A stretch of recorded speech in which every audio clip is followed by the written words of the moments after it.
Hello everyone, কেমন আছেন সবাই? আপনার সন্তান কিন্তু আপনারই প্রতিচ্ছবি। তার প্রতিটি আচার আচরণে প্রকাশ পাবে আপনি তার সাথে ছোটবেলা থেকে কীরকম বহিঃপ্রকাশ করেছেন। জন্মের সময় কিন্তু একটি শিশুর কোনো হিতাহিত জ্ঞান থাকে না, সে একান্তই নিষ্পাপ একজন মানুষ থাকে এবং সে ধীরে ধীরে বেড়ে ওঠে তার পারিপার্শ্বিক পরিবেশ এবং আশেপাশের মানুষের আচার আচরণের উপরে। তার উপরে সবচেয়ে বেশি প্রভাব পড়ে তার বাবা মায়ের বিহেভিয়ারের উপরে।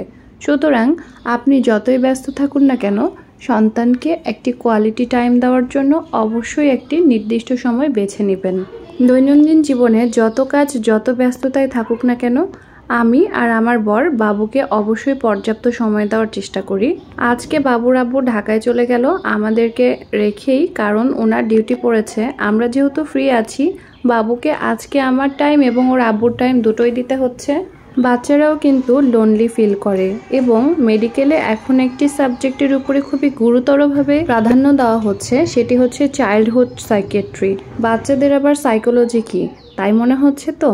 কিন্তু হ্যাঁ, এটি বাস্তব যে বাচ্চারা ছোটবেলা থেকেই খুবই অ্যাটেনশন সিকার হয় এবং তারা যদি কোনোভাবে বুঝতে পারে যে তাদেরকে ইগনোর করা হচ্ছে, তবে তাদের মধ্যে ডিপ্রেশন ক্রিয়েট হয়।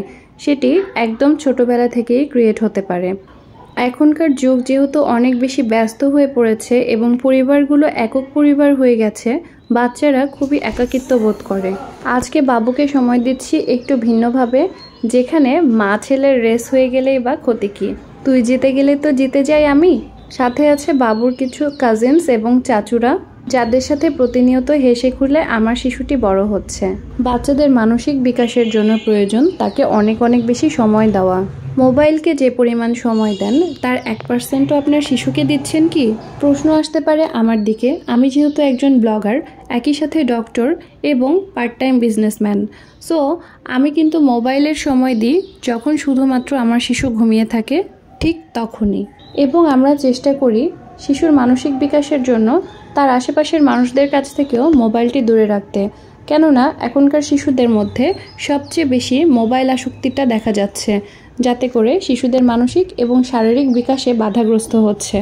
এক্সট্রা কিছু পেতে গেলে তো এক্সট্রা এফোর্ট দিতেই হবে, খুব বেশি না, মাত্র 6 থেকে 7 মাস বাচ্চাকে মোবাইল থেকে আলাদা করে রাখুন। উড়তে দিন আপনার শিশুকে উড়ন্ত পাখির মতো। পার্থক্যটা আপনি নিজেই বুঝতে পারবেন। এখনকার মায়েদের খুব বেশি একটা কমপ্লেন হচ্ছে বাচ্চারা খেতে চায় না।